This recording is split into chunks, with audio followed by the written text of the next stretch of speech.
diberikan oleh Allah Subhanahu wa taala kemuliaan itu kepada umat Nabi Muhammad sallallahu alaihi wasallam, tidak diberikan kepada umat yang terdahulu, kerana umat terdahulu tidak ada ibadah puasa di bulan Ramadan. Hanya umat Nabi Muhammad sallallahu alaihi wasallam yang Allah Subhanahu wa taala berikan melalui firman Allah Subhanahu wa taala, ba'da a'udzu billahi minasyaitonir rajim, bismillahirrahmanirrahim, ya ayyuhalladzina amanu kutiba alaikumus shiyam kama kutiba alal ladzina min qablikum la'allakum tattaqun ayyaman ma'dudat faman kana minkum maridan aw ala safarin fa iddatun min ayyamin ukhar faman syahida minkum syahra falyasum. Di dalam firman Allah Subhanahu wa taala yang mengajar kepada kita di dalam ayat suci Al-Quran, dua ayat yang kita lihat di dalam ayat tersebut diturunkan perintah untuk melakukan ibadah puasa. Wahai orang-orang yang beriman, telah difardukan ke atas kamu ibadah puasa sebagaimana dituliskan ataupun diperintahkan kepada umat yang sebelumnya. Sebab tu kalau kita ingat, kalau kita menyelusuri sirah para anbiya alaihissalatu wassalam, kita teringat ketika mana Nabi Muhammad sallallahu alaihi wasallam sampai ke bumi Yathrib yang hari ini digelar ataupun disebut sebagai Madinah Al-Munawwarah. Ketika mana Nabi sallallahu alaihi wasallam berhijrah, lalu Nabi sallallahu alaihi wasallam terlihat kaum Yahudi sedang berpuasa di Madinah, iaitu semasa baginda Nabi sallallahu alaihi wasallam datang ke Madinah Al-Munawwarah. Kalau kita lihat daripada sejarah, dulunya ada orang Yahudi tinggal di bumi Madinah. Sebab itulah di antara sebab Nabi Muhammad sallallahu alaihi wasallam berhijrah ke bumi Madinah yang asalnya Yathrib, di antara sebabnya ialah untuk menyatukan kaum yang berperang, yang bergaduh, tak pernah berhenti, iaitu kaum Aus dan Khazraj. Dan kemudian kita tahu juga di sana ada satu nama kaum, iaitu kaum Aus. Ketika mana kita lihat di sana terdapatnya kelompok-kelompok qaryah-qaryah ataupun kampung-kampung kecil daripada kaum Bani Israel ataupun Yahudi hari ini. Kita sebut ketika mana Nabi sallallahu alaihi wasallam sampai dan akhirnya Nabi SAW menyatukan dua kelompok yang bergaduh, iaitu kaum Aus dan Khazraj. Dan Nabi SAW menyatukan kaum Muhajirin dan Ansar, iaitu orang yang berhijrah ikut Nabi Muhammad SAW daripada kota Mekah ke kota Madinah, namanya Muhajir. Dan orang yang duduk di tempat tersebut namanya Al-Ansar. Maka Nabi SAW menyatukan di antara keduanya. Subhanallah. Itulah dia tanda Rasulullah sallallahu alaihi wasallam. Itulah simbol Nabi Muhammad sallallahu alaihi wasallam. Simbol kehebatan yang ada pada Nabi sallallahu alaihi wasallam, iaitu menyatukan umat yang bergaduh.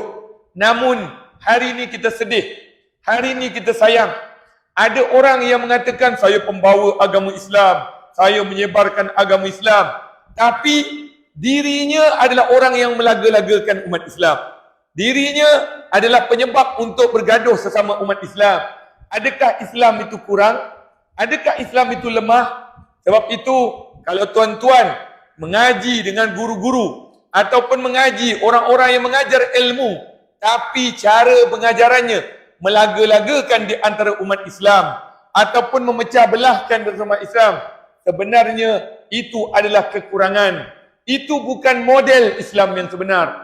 Sebab tu Nabi Muhammad sallallahu alaihi wasallam adalah the best one, adalah yang terbaik. Nabi Muhammad sallallahu alaihi wasallam. Hari ini ada orang cakap orang-orang yang bermazhab ni menyalahkan data sama lain. Kaif hadha? Macam mana anda mengatakan begitu? Sedangkan Imam Malik rahimahullah taala adalah guru kepada Imam Syafi'i rahimahullah taala. Ketika mana gurunya sakit, Imam Syafi'i datang ziarah gurunya. Dia kata, aku ziarah guruku kerana kemuliaan guruku mendidikku, mengajarku. Walaupun berbeza pendapat, memang ada berbeza pendapat, Contohnya di dalam bulan Ramadan, kita ada mazhab berbeza di antara mazhab Maliki dengan mazhab Syafi'i. Di dalam masalah niat puasa. Niat puasa dalam mazhab Syafi'i dibaca wajib. Tiap-tiap malam wajib kita niat. Iaitu kita niat nawaitu shauma ghadin an ada'i fardhi syahri Ramadan hadhi sanati lillahi ta'ala. Sahaja aku berpuasa di bulan Ramadan esok hari di dalam bulan Ramadan kerana Allah Ta'ala. Dalam mazhab Syafi'i wajib. Kenapa mazhab Syafi'i wajib? Mazhab Maliki kata perkara yang wajib adalah membaca niat sepenuh di bulan Ramadan. Makna hari yang pertama baca niat penuh. Beza di antara mazhab Syafi'i. Kerana Imam Syafi'i bijak. Imam Syafi'i mengatakan bagaimana sedangkan puasa hanya bermula waktu subuh sampai waktu terbenam matahari berbuka. Seperti orang solat. Kalau kita tengok dia takbir, dia rokok, dia iktidal. Dia tengah solat ke tak solat? Solat kan? Tapi kalau dia dah bagi salam, solat ke tak? Tak solat. Jadi sebab itu mazhab Syafi'i kata wajib kita yang bermazhab Syafi'i niat tiap-tiap malam. Baru betul. Tetapi Imam Syafi'i anak murid kepada Imam Malik raikan apa yang disebut oleh gurunya. Gurunya mengatakan dalam puasa sebulan bulan Ramadan sama ada 29 ataupun 30. Tapi itu full Ramadan 30 hari ataupun 29 hari mengikut memandang kepada anak bulan. Tetapi puasa tetap sebulan. Maka niatlah pada satu malam yang pertama niat seluruhnya. Nawaitu shauma ghadin an ada'i fardhi syahri ramadhana kullahu lillahi ta'ala. Tetapi Imam Syafi'i bijak. Imam Syafi'i kata tak apa. Kalau macam itu apabila kita dah niat yang pertama niat tiap-tiap malam, juga kita masuk niat yang sebulan. Kerana khawatir kalau kita terlupa dalam salah satu hari, kita sudah ada ihtiyat, bab berjaga-jaga apabila kita telah membaca niat pada seluruhnya. Subhanallah. Ini kaedah yang dipakai. Tapi tak pernah Imam Syafi'i kata guruku salah, ataupun Imam Malik kata anak muridku salah. Ya umat Muhammad, wahai umat Islam hari ini, afiqu, bangunlah kalian semua. Tak perlulah kita asyik menuding jari, menyalahkan orang punya amalan. Ini wirid lepas mayang. Berapa bab nak bawa? Berapa kali nak kata? Ini dalam mazhab Syafi'i sunat wirid lepas mayang. Dalam mazhab Syafi'i diambil daripada sunnah Nabi Muhammad sallallahu alaihi wasallam adalah suatu hari dalam riwayat Al-Imam Abu Hurairah radhiyallahu taala anhu. Sayyidina Abu Hurairah adalah sahabat Nabi sallallahu alaihi wasallam yang terakhir. Maknanya dia lewat masuk Islam, tapi dia paling banyak meriwayatkan hadis Nabi sallallahu alaihi wasallam. Sayyidina Abu Hurairah ketika mana duduk dengan para sahabat Nabi sallallahu alaihi wasallam, ia merasa cemburu bagaimana Sayyidina Abu Bakar Siddiq, Sayyidina Uthman bin Affan, Sayyidina Ali bin Abi Talib, itu semua sahabat Nabi yang awal masuk Islam. Sebab tu beliau apabila duduk dengan gurunya iaitu Rasulullah sallallahu alaihi wasallam, apabila beliau mendengar, beliau mencatat apa yang disampaikan oleh gurunya. Saya alhamdulillah, saya mengajar di masjid ini setiap hari Jumaat minggu kedua. Kitab Bidayatul Hidayah karangan seorang ulama besar, Al-Imam Hujjatul Islam Abu Hamid Al-Ghazali Ramadhanu. Orang Melayu kalau tak kenal Imam Al-Ghazali, ini maknanya tak faham Ahlussunnah wal Jamaah. Kalau kita tahu Imam Al-Ghazali adalah pengasas kepada ilmu-ilmu tasawuf yang ada di tanah Melayu. Sebab tu kita ada seperti Tok Kenali, Tok Kupalo, Tok Janggut, Mat Kilau. Ini semua ulama-ulama yang berjalan kepada manhaj Ahlussunnah wal Jamaah mengikut Imam Abul Hasan Al-Ash'ari sifat 20. Fiqh mazhab Syafi'i. Tak apa. Kalau ada di hadapan saya ini ada orang mazhab Hanafi, mazhab Maliki, mazhab Hambali. Ini berbeza pendapat di antara mazhab. Kata Nabi Muhammad sallallahu alaihi wasallam, ikhtilafu ummati rahmah. Ikhtilaf, perbezaan pendapat umatku adalah rahmat. Tapi saling menyalahkan di antara sama lain itu azab. Sebab itu Kalau kita orang yang belajar, kita tak perlu nak salahkan orang punya amalan. Tetapi kita mengatakan berbeza pendapat di antara ulama itu lebih baik. Sebab itulah kalau kita lihat Imam Sayyidina Abu Hurairah radhiyallahu anhu ketika mana duduk depan Nabi sallallahu alaihi wasallam. Dulu masa saya belajar di Hadramaut, saya mengaji di Hadramaut. Tahu Hadramaut? Restoran Hadramaut, nasi mendi. Itu bukan tuan-tuan yang Melayu kena tahu kedatangan Islam ke tanah Melayu daripada ulama Hadramaut. Sebab tu kalau kita kaji sejarah, kita tahu ulama-ulama di tanah Melayu ini mengaji dengan tuan-tuan guru ulama-ulama di Hadramaut, dan ulama Hadramaut datang ke tanah Melayu. Sebab itu kita lihat bagaimana asimilasi di antara orang Melayu dengan orang Hadramaut, maka terlahirlah makanan yang kita makan hari ini ataupun kita sebut restoran Hadramaut. Saya insya-Allah tiap-tiap tahun pergi Hadramaut. Siapa tuan-tuan nak ikut saya bolehlah. The end of Syawal. Pada akhir Syawal boleh ikut saya pergi Hadramaut. Pada 6 hari bulan 5. Saya bawa pelajar juga. Pelajar-pelajar Malaysia lebih kurang 10 ke 12 orang akan ikut saya. Siapa nak ikut trip saya boleh. Baik. Dalam mazhab Syafi'i, ketika mana kita tahu Rasulullah sallallahu alaihi wasallam mengajar kepada para sahabat Nabi sallallahu alaihi wasallam, kalau kita rujuk mesti ada sandarannya apa yang dilakukan oleh mazhab Syafi'i. Kita hari ini yang sayangnya hari ini ada orang yang duduk di Malaysia yang tahu tentang mazhab Syafi'i, dia rendahkan Imam Syafi'i, sedangkan imam ini hebat, Imam Muhammad bin Idris Asy-Syafi'i radhiyallahu anhu. Bagaimana beliau ketika mana duduk dengan gurunya Imam Malik, beliau beradab dengan gurunya. Disebutkan dalam riwayat ketika mana Imam Malik mengajar. Imam Malik, siapa tahu kitab Imam Malik? Kitab Imam Malik Muwatta. Muwatta himpunan hadis oleh Imam Malik bin Anas radhiyallahu anhu. Imam Malik mengajar, satu hari Imam Malik penat, letih. Di hadapannya Imam Syafi'i. Imam Syafi'i tak pun buka macam ni. Dengan kuat. Tetapi dia buka dengan helai. Sebab dia hormat guru dia sedang tidur. Tengok beradab. Hari ni sayang, kita hidup 2024. Punya jauh dengan umat Islam yang sebelumnya. Seperti mana umat Islam yang terawal 1445 sekarang. Ada awalnya Nabi Muhammad SAW. Para sahabat Nabi Muhammad SAW, para tabi'in, para tabi'in, mereka semua hormat di antara semua lain. Kita hari ini yang rasa seakan-akan Islam tu kita punya, nampak orang punya amalan sesat, nampak amalan orang salah. Orang solat tarawih, di antara solat tarawih baca selawat, ini tidak ada dalam Islam. Siapa kata tuan? Macam mana? Sedangkan dalam ibadah selawat itu termasuk di antara selawat kepada Nabi Muhammad sallallahu alaihi wasallam. Bukankah Rasulullah sallallahu alaihi wasallam mengajar kepada kita apabila kita berdoa,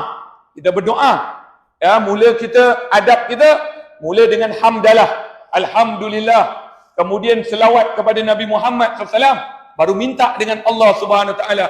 Sebab tu kalau kita solat tarawih, kita tahu lepas 2 rakaat, 4 rakaat kita akan doa, Allahumma inna nas'aluka ridhaka wal jannah wa na'udzubika min sakhatika wan nar.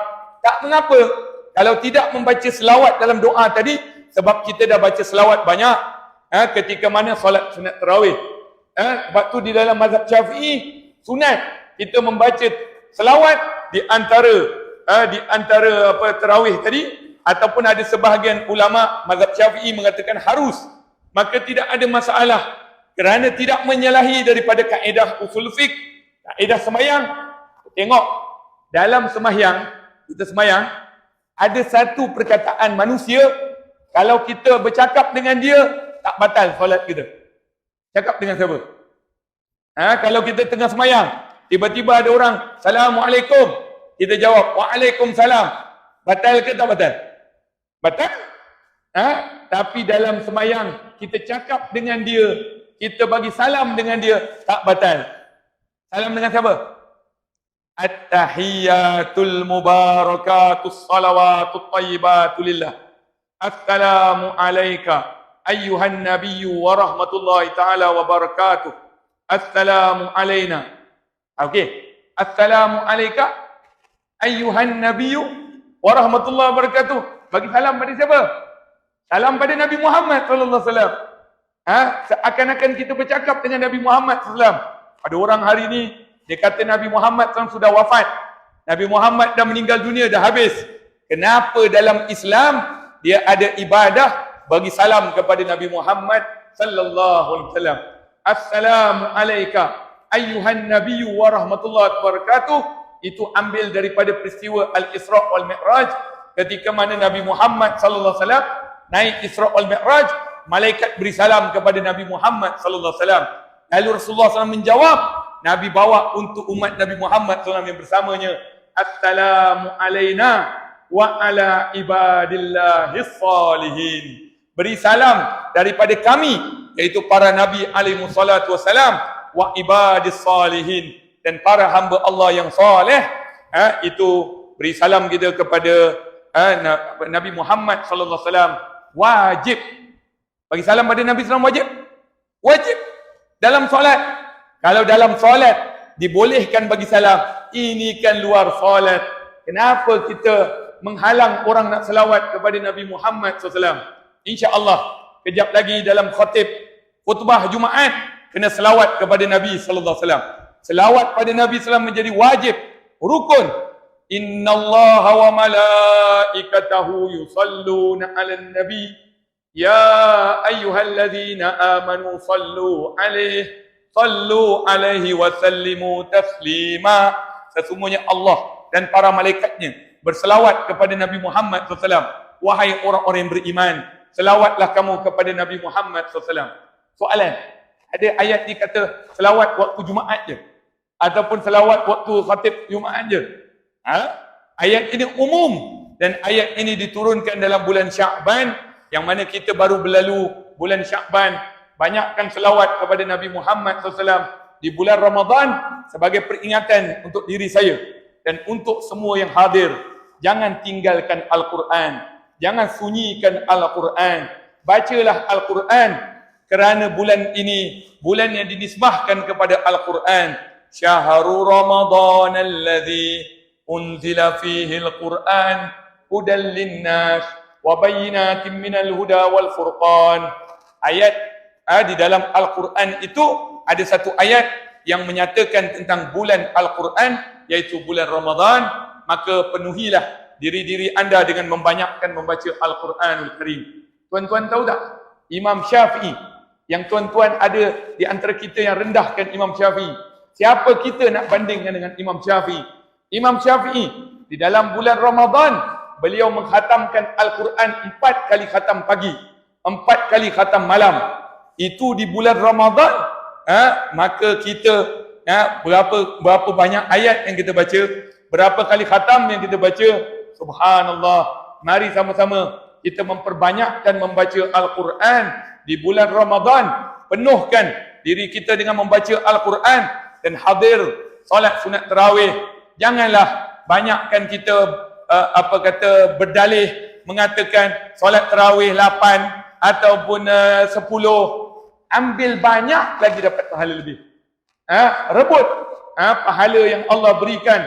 Memang betul, kalau kita lihat jumhur ulama mengatakan solat tarawih 20 rakaat kerana diasaskan oleh Sayyidina Umar Ibn Al-Khattab radhiyallahu taala anhu. Mana dalilnya? Dalilnya Nabi sallallahu alaihi wasallam mengatakan, apabila setelah wafatku, ambil sunnah khulafa ar-rasyidin al-mahdiyyin min ba'di, uddu alaikum bin nawajizi, atau kama qala Nabi sallallahu alaihi wasallam. Nabi sallallahu alaihi wasallam bersabda, kalau setelah wafatku, ambil sunnah khulafa ar-rasyidin al-mahdiyyin min ba'di, iaitu Sayyidina Abu Bakar, Sayyidina Umar, Sayyidina Uthman, Sayyidina Ali bin Abi Talib karamallahu wajhah, dan ambil gigit dengan gerahammu. Mudah-mudahan kita merasakan seronok bertemu dengan bulan Ramadan ini, insya-Allah. Mudah-mudahan kita akhirkan Ramadan ini dengan sebaik-baiknya di sisi Allah Subhanahu wa taala. Selalunya nampak jam dekat depan. Ini tak nampak jam, saya nampak mencari-cari jam. Jadi akhir sebelum saya mengakhirkan pertemuan ini, saya nak kongsi satu hadis. Hadis ni special untuk kita semua yang puasa. Lis-shaimi farhatan. Bagi orang yang puasa itu dua kegembiraan. Bagi orang puasa dua kegembiraan. Farhatun indal iftar.